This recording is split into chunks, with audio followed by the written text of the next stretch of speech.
Hi everyone. So in this video, I'm going to be going over both cello bow grip and how to hold the actual cello itself.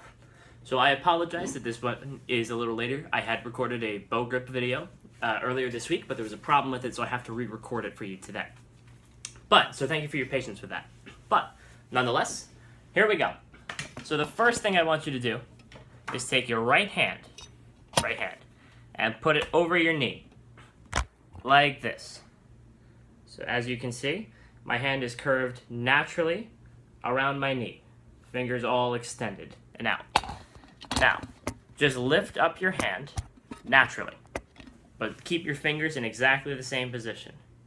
So it should look like that. There's a natural curve to your fingers, as you can see, and your thumb as well. So now, all we're going to do is take that, and we're going to essentially, almost completely naturally, put our fingers around the bow. So keep your thumb curved out. If you want to practice that, put a thumbs up, curve it out like that, and you're going to put your finger near the frog of the bow, which is this end right here. We call this the frog. Put that in the little notch there, and then take the rest of your fingers and allow them to naturally curve over the rest of the instrument. Or, excuse me, over the rest of the bow. Almost like the bow is a tree branch that you're gripping. On the handout that I gave out in class, or at the end of class for those of you who have your instruments at home to practice already, there's a great video on YouTube from a professional cello player that I linked to on that you should definitely check out. That can give you an even more in-depth, detailed description. Where you curve your fingers around the bow, or where you place them, is going to be slightly different for everyone depending on the size of your hand. So I'm not going to be super particular about that. I just want to see that your fingers are curved around the bow. Now, as far as holding the actual instrument, cello is obviously slightly different than the violin because it's so much bigger, and it's going to be a little more complicated to hold. So, what you're going to do, you have to sit in a chair to play it. This peg at the bottom of the cello right here, you can extend the peg, and then make sure you tighten it with that screw to keep it in place. Extend the peg so that you can see, or so that the cello comes up naturally, where the scroll and the pegs, which are these pegs and the scroll up here, they should go just naturally off to the left side of your head. And your knees, you can see, your knees should be somewhere around here so that you can use your knees not to grip, but just to hold the cello steady next to you. You may see in your case that you have this little piece right here.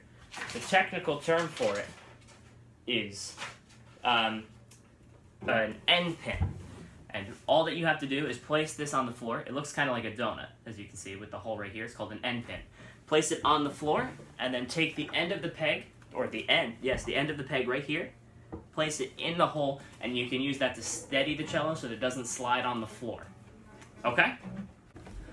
When you're done playing the instrument, as you're putting it back in the case, please make sure that you take the pin, or the peg at the end, and pull it all the way in, as such. Otherwise, it's going to get caught on stuff as you're carrying your case around it, and it's going to break.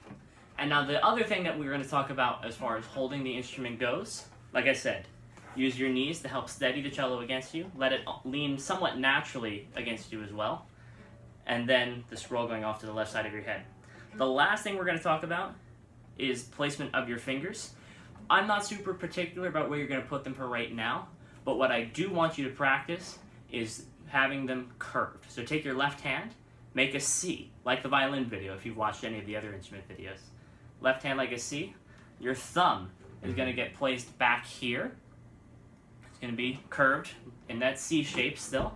And then your other fingers are going to be curved as well. So you're going to use the pad of your fingers. Move it a little closer so you can see. You're going to be on the pads of your fingers. Don't worry about the stickers for right now. Just practice placing your hand on the string as needed. You'll find with the cello, as we get more into it this year, that you have to move up and down a little bit, or sometimes you're going to have to put fingers on different strings. So that's why I'm not going to be super particular about what we call finger positions for right now. We're going to talk a lot more about that in string enrichment and in class. And speaking of string enrichment, before I forget, I'm going to have more information for you in class next week about that. And I hope you're excited and that you can come as much as possible, because we're going to be doing specifically string stuff for you, and we won't have all the other instruments going on at the same time. But, like I said, to get back on track, keep your fingers curved on the pads of your fingers, and just practice getting used to placing them on the string. When you're putting your fingers down on the strings, you should actually almost feel like you're pulling down towards your chest somewhat. Not literally pulling down your chest like that, otherwise you'll slide, but the feeling of pressing down with your fingers on the pads. Okay? Please let me know if you have any questions. I'm more than happy to answer them for you, whether you put comments on this video, comments on Google Classroom posts, or even if you just send me an email in your free time as you're practicing. So, like I said, all the things about holding the instrument, scroll to the left side of your head, knees helping to steady the cello, putting the peg, extending the peg, and putting it in the end hole. Excuse me, not the end hole, the end pin. Sorry, I misspoke right there and lost my train of thought. Keep your fingers curved, both your thumb and the rest of the fingers on your hand. Just get used to putting them on the string. We will talk about exact hand position more next week. All right? Happy practicing. Enjoy the video, and I will see you in class next week.